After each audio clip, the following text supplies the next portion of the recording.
مرزا غلام کے کو جو مسلمان مانے نا، یعنی نبی ماننا تو دور کی بات، جو مسلمان مانے علماء کہتے ہیں وہ بھی کافر ہے، اور جو مرزا غلام کو نبی ماننے والے کو کافر نہ سمجھے وہ بھی کافر ہے۔ امام حنیفہ کا مشہور قول ہے نا کہ کوئی شخص اگر نبوت کا دعویٰ کرے اور اس کے پاس کوئی تحقیق کے لیے بھی جائے گا وہ بھی کافر ہو جائے گا، کیونکہ نبی نے 2 اور 2 4 کی طرح بتا دیا کہ آپ آخری نبی ہیں۔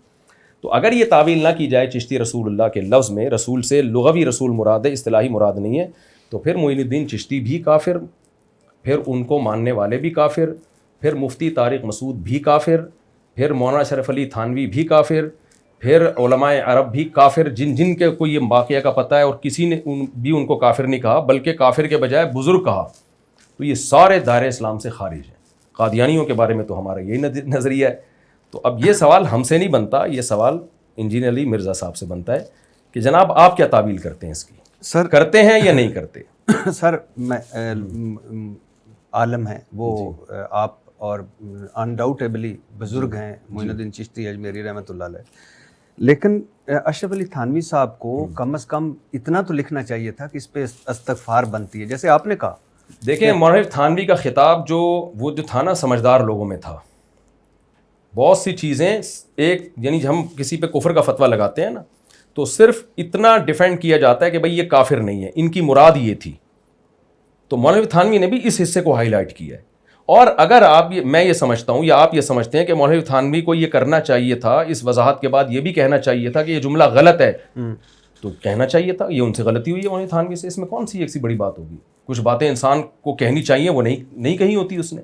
اور جو آپ کہہ رہے ہیں نا لغوی معنی، میں نے آپ کو ابھی ترمذی والی حدیث بھی بتائی جو کہ اس میں کہ رسول کا میں رسول ہوں، مطلب نمائندہ ہوں، پیغام پہنچانے والا ہوں، لیکن لا الہ الا اللہ چشتی رسول اللہ، لا الہ الا اللہ صرف محمد رسول اللہ، جی، جس پہ آپ کی میری انجینئر صاحب ساروں کی جانیں قربان ہمارے۔ جی تو ہمارا تو اگر وہ لا الہ الا اللہ شروع میں نہ لگاتے نا پھر تو غلطی نہیں ہوتی نا، تو وہ ہم تو مان رہے ہیں کہ غلطی ہوئی ہے ان سے، ہاں، اور اس غلطی کی بیس غلط نہیں تھی، بیس مرید کا امتحان لینا تھا کہ جلدی بدگمان ہو جاتا ہے یا تعویل کرتا ہے، سر یہ بیس غلط نہیں تھی، ہوئی غلطی ہے، تو ہم اس غلطی کو ڈیفینڈ نہیں کر رہے ہیں، جی سر، کام انہوں نے غلط کیا، کسی پیر کو اپنے مرید کا ایسا امتحان لینا جائز نہیں ہے۔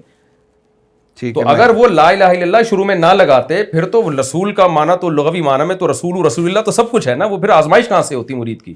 یہ تو آزمائش جب لا الہ الا اللہ شروع میں لگایا۔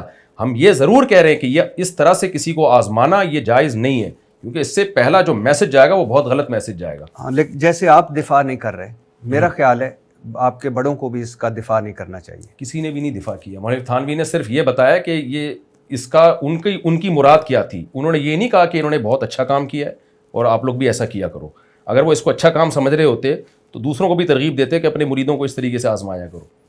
چلو اچھا، دوسرا ہے سر تھانوی رسول اللہ۔ جی، اب الامداد رسالے میں جی، ایک مرید نے خط لکھا کہ خواب میں بھی میں نے پڑھا، بیداری میں بھی پڑھا، اور کہ یعنی یہ میں تو یہ کہنا بھی نہیں چاہتا تھانوی رسول اللہ یا تو، اور انہوں نے آگے سے لکھا تھانوی صاحب نے، اشرف علی تھانوی صاحب نے، تمہارا پیر متبع سنت ہے۔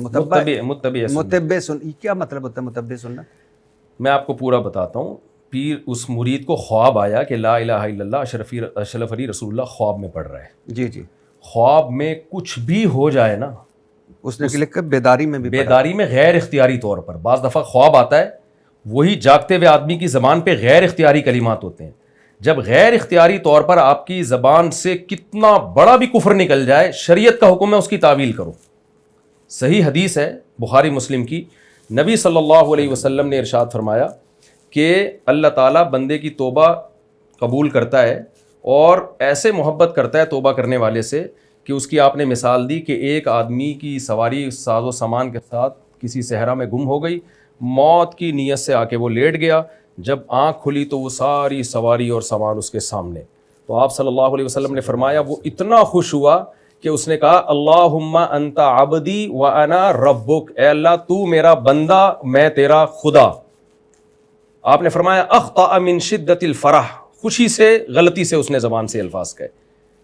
تو اس سے پتہ چلتا ہے حالانکہ یہ تو بالکل کفر ہو گیا نا, اللہ کو بندہ کہہ دیا اور اپنے آپ کو کیا کہہ دیا, اللہ کہہ دیا. تو خواب میں ایک شخص کو آیا, پہلی بات خواب میں کچھ بھی آ جائے, ناممکنات بھی چیزیں خواب میں نظر آ جاتی ہیں. خواب میں کوئی زنا بھی کر رہا ہو نا, اس کی بھی تعویل کی جائے گی, تعبیر بتائی جائے گی. میں نے سعودی عرب میں کسی نے سے آئے تھے, جب شیخ بن باز رحمہ اللہ مفتی اعظم زندہ تھے, کسی نے مجھے واقعہ سنایا کہ ان کے پاس فون آیا, ایک خاتون نے کہا میں نے کسی, پہلے اس نے نام نہیں بتایا, کہہ رہے میں نے کسی بزرگ کو زنا کرتے ہوئے دیکھا ہے. تو وہ بڑی فراست دی تھی اور اللہ نے ان کو, تو انہوں نے کہا کہ وہ جنتی ہیں. کوئی پورا خواب مجھے یاد نہیں ہے سیاق و سباق, لیکن بہرحال اس کے الفاظ یہ تھے بدکاری کرتے ہوئے دیکھا ہے. انہوں نے کہا وہ جنتی ہیں. اس نے کہا میں نے آپ کو دیکھا ہے. تو پھر روتے رہے, کہتے ہیں ایک ہفتہ وہ. تو خواب کے مطلب ہوتے ہیں. خواب میں حدیث میں یہ خواب نبی صلی اللہ علیہ وسلم کا جو ہے وہ کسی صحابیہ نے بتایا کہ آپ کے گوشت کا ٹکڑا, آپ کے جسم سے گوشت کا ٹکڑا نکل کے آیا. مجھے پورا خواب یاد نہیں ہے, لیکن نبی صلی اللہ علیہ وسلم کے جسم کا گوشت جو ہے نا وہ ٹکڑا نکل کے آیا ان کی گود میں. جاگتی حالت میں تو یہ توہین ہے, نبی صلی اللہ علیہ وسلم کے جسم کا گوشت کاٹنا یا اس کے ٹکڑے کی بات کرنا.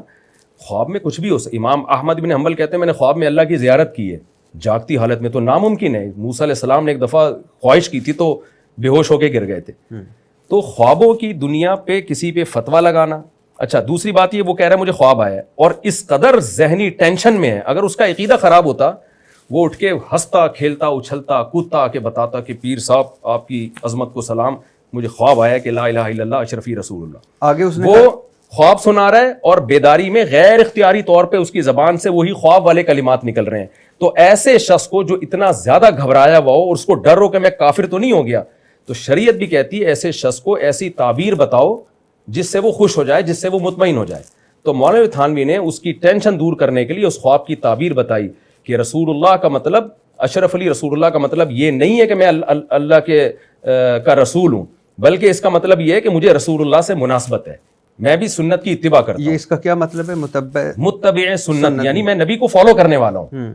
اگر وہ ختم نبوت کے منکر ہوتے تو وہ کہتے ہیں بالکل بہترین خواب آیا تمہیں, میں ہوں اللہ کا رسول. یہ بھی تو کہہ سکتے تھے کہ یہ شیطانی خواب ہے, اچھا یہ غلط خواب ہے, یہ ایسا نہ دیکھو تم بھی. وہ بے ہوش ہو کے گر جاتا, اس کو تو لگ رہا تھا کہ یہ غلط خواب ہے نا, اور اتنا گھبرایا ہوا تھا وہ. سر کیسی بات کرتے ہیں, میں مجھے نبی صلی اللہ علیہ وسلم اس شخص کو یہ بھی تو کہہ سکتے تھے کہ جس نے غلطی سے کہہ دیا کہ اللہ تو میرا بندہ اور میں تیرا خدا. کہہ دیا نا, تو یعنی خواب تو وہ ہے کہ جس میں میرا کوئی کنٹرول نہیں. جی میرا تو نہیں کنٹرول نا, میں اٹھتا ہوں مجھے عجیب و غریب خواب آتے ہیں, میں استغفار کرتا ہوں, رسول اللہ صلی اللہ علیہ وسلم کی دعا ہے خواب زائل کرنے والی. تو آپ اشرف علی تھانوی صاحب ان کو کہتے ہیں یہ دعا پڑھو, یہ استغفار کرو, تم بھی استغفار کرو, میں بھی کرتا ہوں, یہ لا الہ الا اللہ اور محمد رسول اللہ ہے. دیکھیں بلاغت پتہ ہے کسے کہتے ہیں؟ کون الکلامی. یہ پوڈ کاسٹ میں تو یہ باتیں اچھی لگ رہی ہیں, لیکن آپ کے پاس ایک شخص گھبرایا ہوا آئے اور آپ اسے, یعنی وہ اپنے بارے میں اپنے ایمان پہ اس کو خطرہ ہے کہ مجھے ایسا خواب کیوں آیا, تو ایسے موقع پہ بلاغت کہتے ہیں کون الکلامی مطابقا لمقتضی الحال, جو سچویشن چل رہی ہے اس کے حساب سے بات کرنا. سر مذہب تو سچویشن نہیں دیکھتا. بالکل 100% مذہب سچویشن دیکھنے کا حکم دیتا ہے.